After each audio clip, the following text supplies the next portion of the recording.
Oi, gente. Vamos voltar aqui com o nosso segundo assunto, segundo conteúdo, né? Que se chama Noções Gerais de Psicologia. É um assunto bem gostoso de estudar. Eu vou só conceituar para vocês na nossa aula presencial. Eu vou destrinchar ainda mais, vamos aprofundar ainda mais o conhecimento desse conteúdo. E aí vamos lá, dar início, né? Então, noções gerais aí de psicologia. Qual é o objeto, né, da psicologia? Em que consiste a psicologia? O que é psicologia, né? É derivada de palavras gregas, né? Palavras, né, que significam estudo da mente ou da alma. Hoje em dia é comumente definida como a ciência que estuda o comportamento humano, lógico. Então, o profissional de saúde ele deve sentir-se bem consigo mesmo para que se possa, né, e para que se faça alguém se sentir bem, mais necessariamente o paciente, né? O indivíduo ali que está buscando por o serviço que a gente oferece. O profissional de saúde ele não é um robô, como muitas pessoas pensam, e nem tampouco são pessoas com que trabalham, né? As pessoas com que elas trabalham. Então, pacientes, médicos, supervisores, enfermeiros, auxiliares de enfermagem e os familiares do paciente, né? Cada um desses é um ser humano diferente, necessita de atenção especial. E aí, todos esses, eles têm uma semelhança, eles são humanos, né?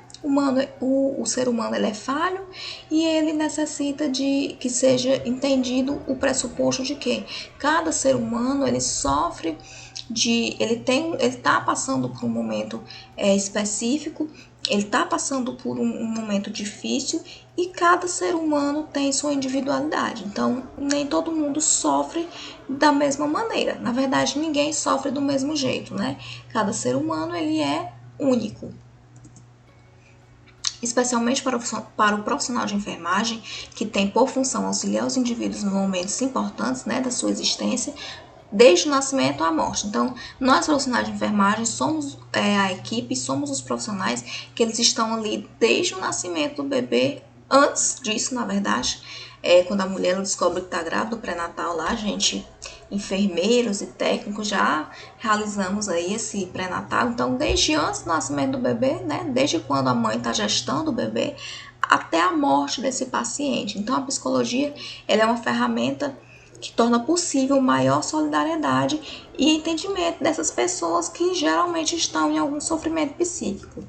Uma equipe de trabalho é constituída por vários profissionais, cada um tem uma função específica, como a gente sabe. Na área da saúde, a necessidade do trabalho em equipe decorre da constatação de que não se pode conhecer com apenas uma disciplina ou conhecimento individual, seja medicina, psicologia ou enfermagem, todas as intercorrências sobre o sujeito que sofre. Então, tudo que o sujeito sofre precisa ser estudado, precisa ser relatado, e é uma equipe interdisciplinar.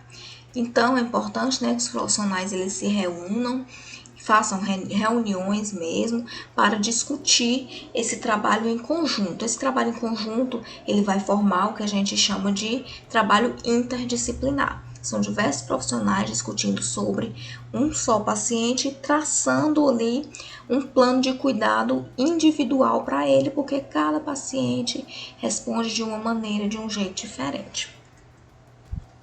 Então, a organização de qualquer grupo de trabalho, né, pressupõe o estabelecimento de canais de comunicação entre cada membro, né? E aí, essa forma de comunicação, ela pode ocorrer de modo formal ou informal.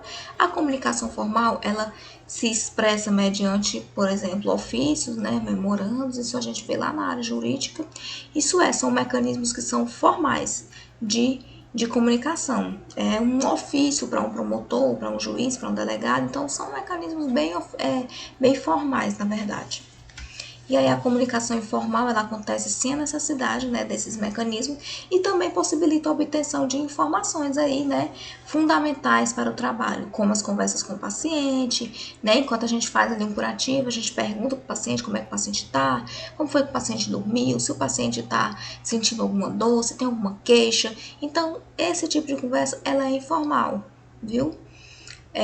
com a família do paciente também, o bate-papo na hora do almoço, enfim, qualquer tipo de comunicação que a gente tenha a favor do paciente é considerado a comunicação informal, né?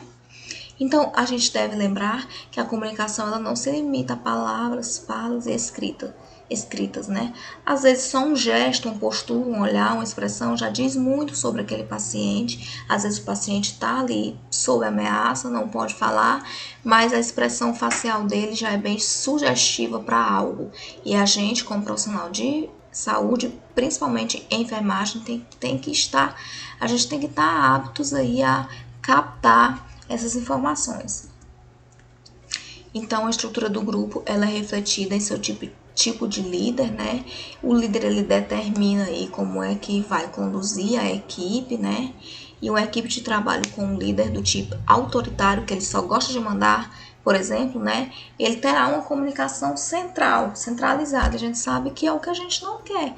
Essa comunicação ela tem que ser descentralizada, tem que ser em todos os níveis de atenção, todos os níveis de cuidado, para que a mulher ela esteja, para que o paciente ele esteja totalmente ali assistido, viu?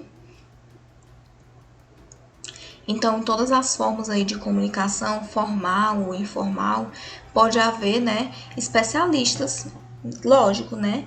A gente necessita que tenha especialistas, né, para que eles possam identificar aí alguns fatores, né, clínicos e até fatores estranhos, né, como mensagens são transmitidas e lá ela se modifica, né, que a gente entende como uma mensagem que é incompreensível. Por isso é muito importante que tenha aí o auxílio desses profissionais capacitados.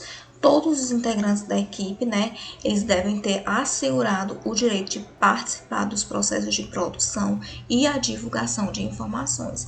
Em um hospital, né, por exemplo, cada profissional de enfermagem deve ser incentivado a registrar no prontuário, né, do paciente ações executadas para ler, né, anotações anteriores, de modo a acompanhar toda a evolução do paciente. Então, aqui a diferença que a gente tem entre o conhecimento científico e o comum. Qual é a principal diferença, né? O conhecimento comum, ele é um senso comum, ele é um conhecimento popular, né, do povo. E ele é transmitido de geração para geração, baseado aí na experiência, né, ou na imitação das pessoas de geração anterior. Os conhecimentos científicos, né, como o nome já diz, é transmitido por meio de tratamento apropriado, e ele é racional, ele é bem objetivo, ele vai direto ao ponto e ele é conduzido por meio de procedimentos científicos. Então, o conhecimento científico, ele parte do pressuposto que necessita que seja comprovado aquele fato para que comprovado, né, para que de fato o profissional ele possa ir agir, né? E aí é um conhecimento que a gente tem que saber que existem, né, os dois tipos, tanto o científico como o comum. A gente não deve abandonar, a gente não deve se desfazer do conhecimento comum, porque é o conhecimento da comunidade. A gente deve considerar sempre os dois conhecimentos, tanto o comum como o científico, viu? Então, eu vou ficar por aqui, vou encerrar essa aula. Na aula presencial com vocês, eu vou pincelar mais esse conteúdo, vou aprofundar mais um pouco e vamos destrinchar todo o código de ética, do profissional de enfermagem, viu? Então, forte beijo, forte abraço e tchau, tchau.